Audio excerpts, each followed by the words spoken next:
नमस्कार, मैं ललित प्रजापति। और ईरान में जिस तरह के, मिडिल ईस्ट में जिस तरह के तनाव चल रहे हैं, अमेरिका के झटके को लेकर, अमेरिका के नुकसान को लेकर बार बार खबरें आती हैं।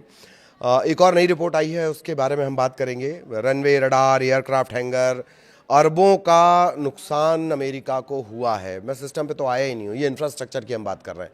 सिस्टम यानी मशीनरी कितनी गई, थाट कितना चला गया, मिसाइल कितनी चली गई, इस पर अभी साफ साफ बात नहीं कही जा रही है। दूसरी वजह यह भी है कि दरअसल अमेरिका की तरफ से ऑफिशियली कभी भी कुछ नहीं कहा जाता।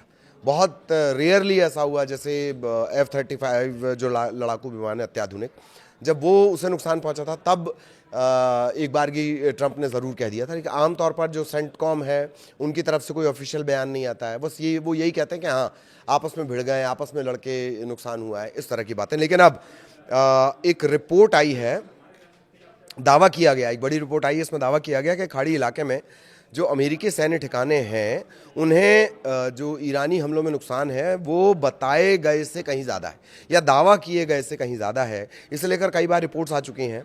अमेरिका को ईरान के युद्ध में काफ़ी नुकसान भी हुआ है। मसलन थार्ड की बात कर ली जाए, जो उनका इंटरसेप्टर है, थार्ड इंटरसेप्टर, THAAD, थार्ड, उसकी मिसाइलों में 40% जो स्टॉक है वो खर्च हो गया है दुनिया भर से। मतलब खाड़ी देशों में जो अमेरिका के बेसेस हैं, हम उनकी बातें कर रहे हैं। अमेरिका ने अपनी थार्ड मिसाइलों का 40% स्टॉक दुनिया भर से खर्च कर दिया है। बैलिस्टिक मिसाइलों को रोकने वाला बहुत महत्वपूर्ण ये सिस्टम, और कई करोड़ों का ये सिस्टम होता है। ये सिर्फ इसकी लागत है करोड़ों की लागत के बाद जब ये इस्तेमाल होता है तब और करोड़ों खर्च होते हैं। ठीक है, युद्ध के समय जो मिसाइलें हैं वो बहुत तेज़ी से खत्म हो रही हैं और बनने में उन्हें सालों लग रहे हैं। मतलब छोटे युद्ध में अमेरिका की जो डिफेंस लाइन है, छोटा इसलिए कह रहे हैं कि अभी तक कोई ऐसा बड़ा काम अमेरिका ने किया नहीं है, तो एक छोटे से युद्ध में ही अमेरिका की जो डिफेंस लाइन है वो बहुत कमज़ोर पड़ रही है। उम्मीद नहीं थी किसी को भी कि इस तरह से होगा। अच्छा, ईरान इस काम के लिए क्या करता है? आपका थार्ड करोड़ों का, आपकी बैलिस्टिक करोड़ों की है, आपका इंटरसेप्टर करोड़ों में खर्च करने के बाद काम करता है। और ईरान अपने छोटे ड्रोन का इस्तेमाल करके, सस्ते ड्रोन का जो इस्तेमाल करके मिसाइलें इस्तेमाल कर रहा है, वो बड़ा नुकसान पहुंचा रही हैं।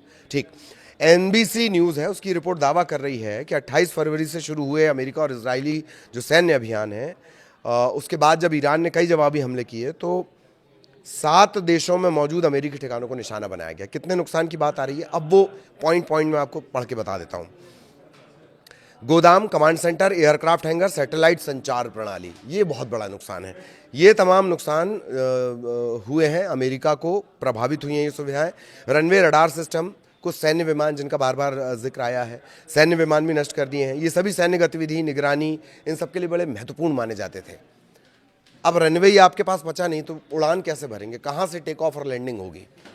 सोचिए, आप अंदाज़ा लगाए। रडार सिस्टम ही आपका अगर ख़राब पड़ा हुआ है, आप कहाँ से इंटरसेप्ट कर लेंगे, कहाँ से जानकारी दे देंगे और कहाँ से जानकारी ले लेंगे? अपने ही लड़ाकू विमानों को गाइड कैसे करोगे, ये एक बड़ा सवाल। रिपोर्ट ये भी कह रही है कि जो एयर डिफेंस सिस्टम है अमेरिका के पास, बहुत आधुनिक है, वेरी मॉडर्न, लेकिन कमज़ोरियाँ उसके सामने आई हैं। ईरान का F-5 लड़ाकू विमान सुरक्षा घेरे को पार कर चुका है। किसकी सुरक्षा घेरे को? जो अमेरिका का अत्याधुनिक एडवांस सिस्टम है उसे। सुरक्षा व्यवस्था पर सवाल खड़े हुए। यूएस डिपार्टमेंट ऑफ डिफेंस यानी पेंटागन ने अब तक नुकसान के आंकड़े सार्वजनिक नहीं किए हैं। यूएस सेंट्रल कमांड भी इस मामले में कोई टिप्पणी करने से बचता है। लेकिन सैन्य खर्च में बम्पर बढ़ोतरी हो रही, भारी भरकम बढ़ोतरी हो रही है।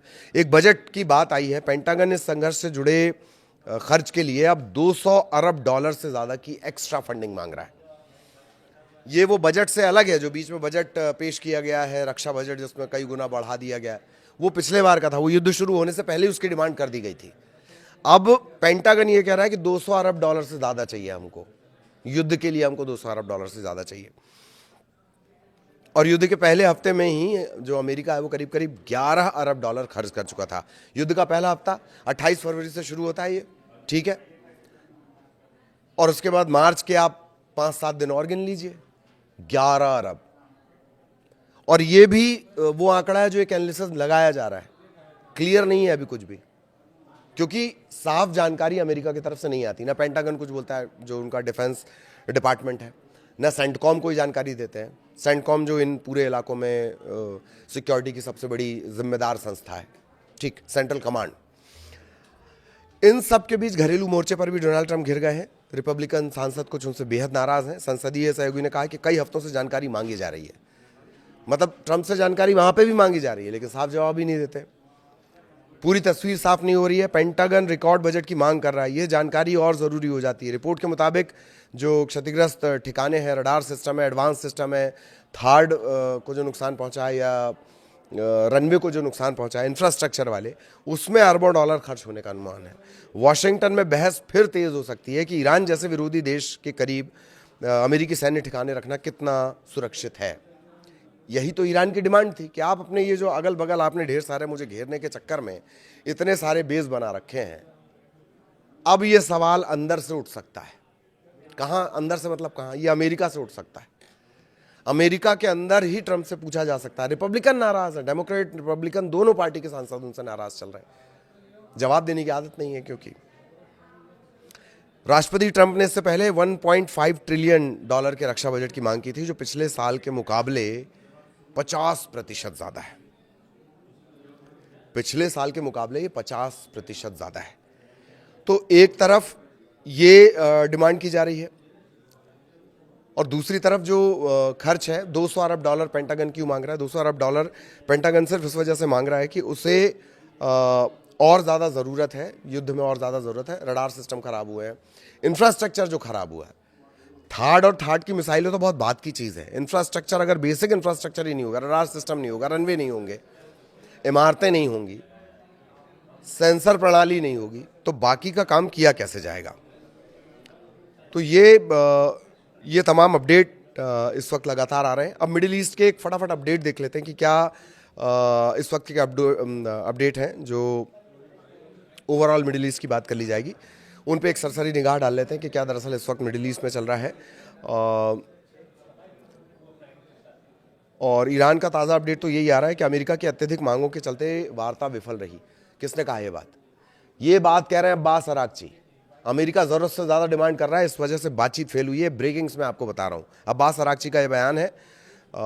वो व्लादिमीर पुतिन और बाकी जो अन्य अधिकारी हैं उनसे मुलाकात के लिए रूस पहुंचे हुए हैं। संयुक्त राज्य अमेरिका की अत्यधिक मांगों के कारण ये बातचीत फेल रही है, जो भी इस्लामाबाद में टॉक्स होनी चाहिए थी वो। अमेरिकी राष्ट्रपति ट्रंप ने अपने दूतों को पाकिस्तान में वार्ता के लिए वो पहुंचाने वाले थे, और उसके ठीक पहले वो क्या कह रहे हैं? अरे क्यों 18 घंटे की यात्रा करनी है? और ईरानी नेता बातचीत करना चाहते हैं तो हमारे पास आ सकते हैं या फ़ोन पर बातचीत कर सकते हैं। एक अपडेट ये भी है कि फिर से कहा जा रहा है कि इतने दिन है आपके पास डील करने के लिए, वरना ऐसा हमला होगा कि इतने सारे बयान ट्रंप दरअसल दे देते हैं। अराक्ची और पुतिन की जो बैठक हुई है उस पर रूसी सरकारी मीडिया क्या कह रहा है? ईरान के विदेश मंत्री और व्लादिमीर पुतिन की बात जो हुई है, हमारी तरफ से हम आपके और इस इलाके के सभी लोगों के हितों को ध्यान में रखते हुए इस शांति को यथाशीघ्र, मतलब जल्द से जल्द इस इलाके में पीस हो जाए, और स्थिति हम लगातार कोशिश कर रहे हैं। ये कह रहा है कौन? तास, TAAS। पुतिन ने ये बात तास से कही। तास क्या है? वहां का सरकारी मीडिया है। राष्ट्रपति पुतिन और विदेश मंत्री लावरोव वो ईरान में युद्ध परामर्श पर भाग लेने वाले हैं। अराक्ची भी पहुंच चुके हैं, और इसके अलावा एक और अपडेट आपको बता दिया जाए। अभी तक कोई समझौता नहीं हुआ है, मतलब अमेरिका और ईरान के बीच। इसका मतलब ये नहीं कि नीति पूरी तरह से फेल हो गई। ये बात ट्रंप ने भी कही थी कि बातचीत रद्द होने का मतलब डील फेल होने का मतलब जो बातचीत है वो रद्द हो जाना नहीं है, मतलब जंग उसका मतलब नहीं है। ये उन्होंने कहा था। एग्जैक्टली मैं याद करने की कोशिश कर रहा हूँ। हाँ, उन्होंने कहा कि बातचीत अगर नहीं हो पा रही, बातचीत अगर फेल हो रही, तो उसका मतलब जंग नहीं है। अब वो हर घंटे उनके बयान नए आ जाते हैं। अगर वो इसी बयान पर कायम रहते तो ये मानना चाहिए कि दुनिया के लिए एक अच्छी खुशखबरी इंतजार कर रही है। आगे भी जो मिडिल ईस्ट से जुड़े अपडेट होंगे वो हम आप तक पहुंचाएंगे। नमस्कार।